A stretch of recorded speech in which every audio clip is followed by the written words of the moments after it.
आज Doubtnut app download करें। Doubtnut पर अपने सभी गणित, रसायन विज्ञान, भौतिक विज्ञान और जीव विज्ञान के डाउट्स का करो सफाया। बस प्रश्न की फोटो खींचो, एक ही प्रश्न को क्रॉप करो और तुरंत वीडियो सोल्यूशन पाओ। अभी डाउनलोड करें। ऊष्मा एवं ताप में 3 अंतर लिखिए। तो बात कर लेते हैं दोस्तों ऊष्मा की और ताप की।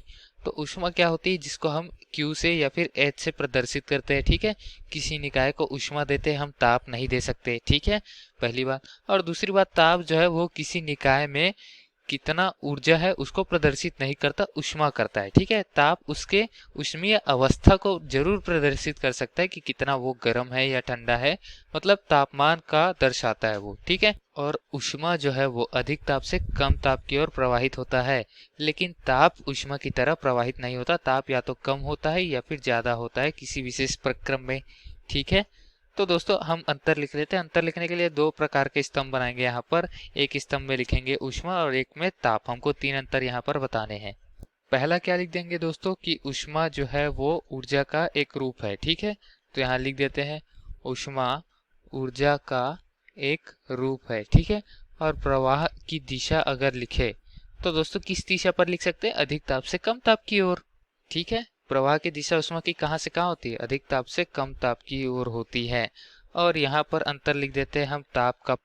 तो ताप क्या होता है दोस्तों, ताप किसी वस्तु के गर्माहट स्तर को दर्शाता है। ठीक है, कोई कितना गर्म है, ये हम उस वस्तु को छू कर ही तो महसूस कर सकते हैं कि वस्तु जो है वो कितना गर्म है अथवा कितना ठंडा है। ठीक है, अब ऊष्मा और ताप में एक और अंतर लिख देते हैं कि अगर बात करें अवस्था परिवर्तन की, जैसे कि जो जल है वो 0 अंश पर है और उसमें से थोड़ा ऊष्मा अगर हम बाहर की ओर निकाल दे तो वो 0 अंश पर ही रहेगा, लेकिन बर्फ बन जाएगा। ठीक है, और अगर बात करें कि जल जो है वो गर्म कर रहे हैं हम 100 अंश पर है, तो 100 अंश पर ही रहेगा, थोड़ा और ऊष्मा देंगे तो वो भाप बनकर उड़ जाएगा।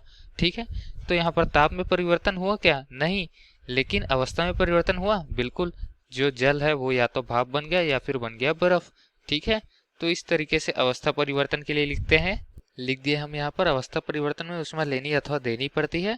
और अगर बात करें हम अवस्था परिवर्तन में ताप के मान के लिए, तो ताप जो रहता है वो अवस्था परिवर्तन में नियत रहता है। ठीक है, तीसरा और अंतिम यहाँ पर हम अंतर लिख देते हैं। अंतिम तो नहीं, यहाँ पर प्रश्न में 3 पूछे इसलिए 3 लिख रहे हैं, वैसे इससे बहुत अधिक अंतर होते हैं ऊष्मा ताप में। तो तीसरा अंतर क्या ले सकते हैं दोस्तों हम यहाँ पर, मात्रक का। ठीक है, तो मात्रक क्या लिख सकते हैं इसका, ऐसा ही मात्रक अगर लिखे तो ऐसा ही मात्रक, ये ऊर्जा का रूप है तो ऊर्जा का ऐसा मात्रक होता है जूल। वैसे तो ये ऊष्मा है और ऊष्मा को हम कैलोरी से प्रदर्शित करते हैं, कैलोरी इसका मात्रक होता है, परंतु ऐसा ही मात्रक नहीं होता। वैसे अगर बात करें हम यहाँ पर ताप की, तो ताप का मात्रक क्या होता है दोस्तों, ऐसा ही मात्रक होता है केल्विन। ठीक है, यहाँ पर दर्शा देते हैं केल्विन, ये ताप का ऐसा ही मात्रक होता है। और भी बहुत सारे मात्रक होता है, डिग्री सेल्सियस या फिर डिग्री फ़ारेनहाइट वगैरह, लेकिन केल्विन जो है वो ऐसा ही मात्रक होता है। तो दिए गए प्रश्न के लिए हमने ऊष्मा तथा ताप में 3 अंतर देखे यहाँ पर। धन्यवाद। कक्षा 6 से 12वीं से लेकर नीट, IIT, JEE वो एडवांस के लेवल तक 1 करोड़ से ज्यादा छात्रों का भरोसा। आज ही डाउनलोड करें डाउटनेट ऐप या व्हाट्सएप करें अपने सारे डाउट्स 8400 400 400 पर।